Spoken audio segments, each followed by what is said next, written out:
Hello guys, welcome back to the my YouTube channel. तो जैसा कि आपने विटामिन्स की पहली वीडियो में देख रखा था, मैंने ए और डी विटामिन के बारे में बता दिया था। अब स्टार्ट करते हैं विटामिन ई से। विटामिन ई का रासायनिक नाम होता है टोकोफेरॉल। टोकोफेरॉल, ये सारे रासायनिक नाम याद करने के लिए मैं आपको बाद में एक ट्रिक बताऊंगा।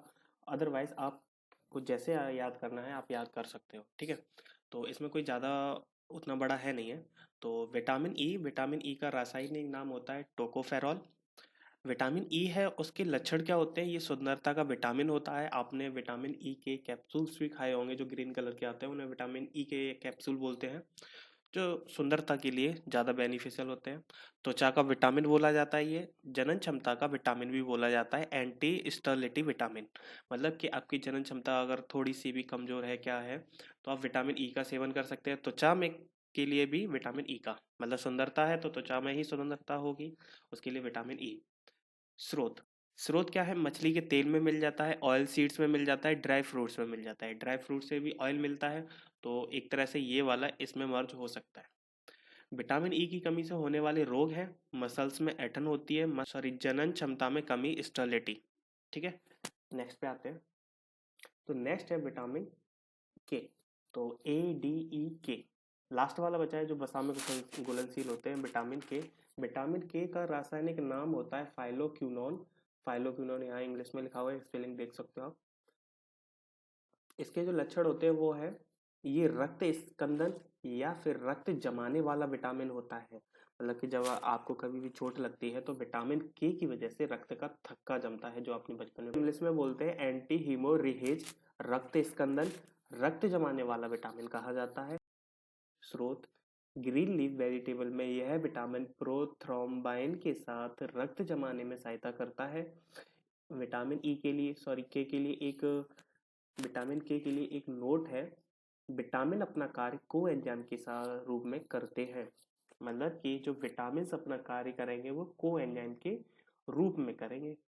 अब नेक्स्ट वाला है जल में घुलनशील। वसा में घुलनशील केवल 4 थे, अब 2 बचते हैं, वो आपके हैं जल में घुलनशील। Vitamin B. विटामिन बी एक समूह है पूरा जिसमें बहुत सारे विटामिन होते हैं, बट हमने मेन मेन पढ़ने हैं तो मेन मेन को मैंने लिख रखा है। तो विटामिन बी समूह में जो भी आते हैं उनका मैंने पहले सेकंड नेम लिखा है, उसके बाद लिखा है केमिकल नेम, मतलब रासायनिक नाम। ठीक है, तो बारी बारी से पढ़ते हैं। विटामिन बी 1 का कोई भी सेकंड नेम नहीं है, बट इसका केमिकल नेम है थायामीन, रासायनिक नाम होता है थायामीन।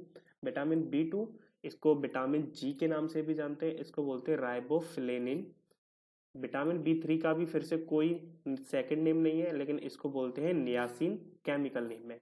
ठीक है, आप इसका स्क्रीनशॉट ले सकते हो। अगर आपको वीडियो अच्छी लगे तो आप टेलीग्राम ग्रुप भी ज्वाइन कर सकते हो, आपको यहाँ पे पूरी PDF मिल जाएगी।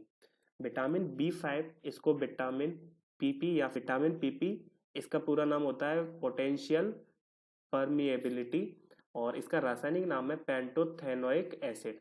देखो, विटामिन बी 5 का तो आप यहाँ से याद रख सकते हैं पेंटोथेनिक एसिड से, ठीक है। बाकी इनके याद करने पड़ेंगे आपको, बट एक दो ट्रिक जो मिलती जाएगी वो हम बताते जाएंगे।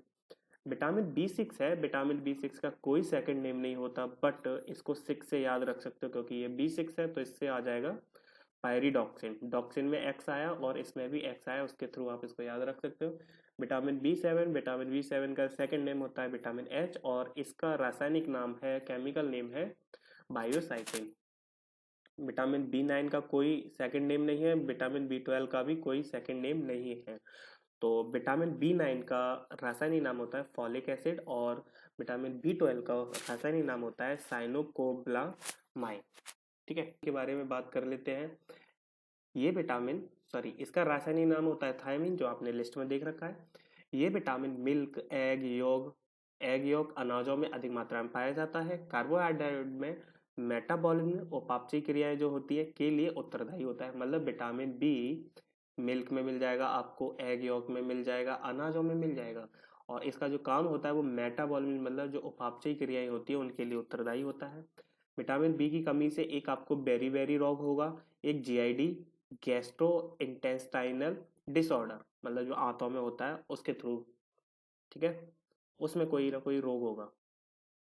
GID, गैस्ट्रो इंटेस्टाइनल डिसऑर्डर, जो आपकी आंतों में होता है। थर्ड वाला है त्वचा में सूखापन। नेक्स्ट है विटामिन बी 2, बी 3, बी 5। अब मैंने ये तीनों विटामिन एक ही इसमें ले रखे हैं क्योंकि इनमें कुछ ज़्यादा है नहीं बताने की, जो एक्स्ट्रा है वही मैंने बताया है।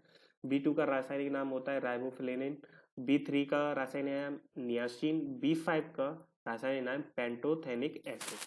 अब B2 की वजह से जो रोग होते हैं, कमी से जो रोग, विटामिन B2 की कमी से रोग जो होते हैं वो है चैलोसिस है, जिसका मतलब त्वचा का फटना, त्वचा फटने लगती है, वो रोग आपके विटामिन B2 की वजह से होता है। सेकंड वाला है हेयर लॉस भी विटामिन B2 की वजह से होता है।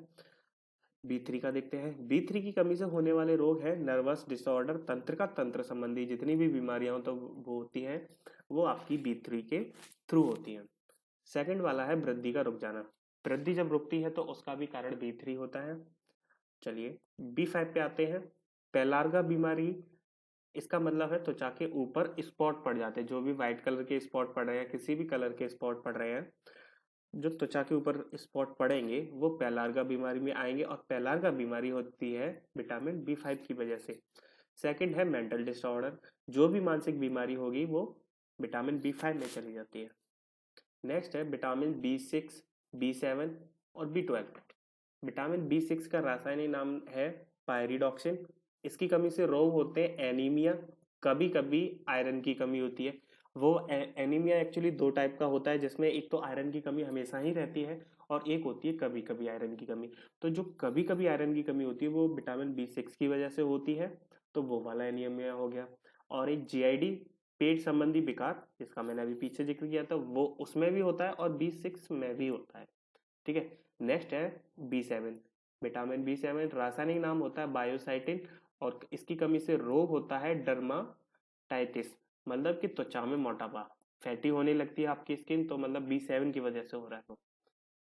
नेक्स्ट है आपका B12, रासायनिक नाम है साइनोकोब्लामाइन।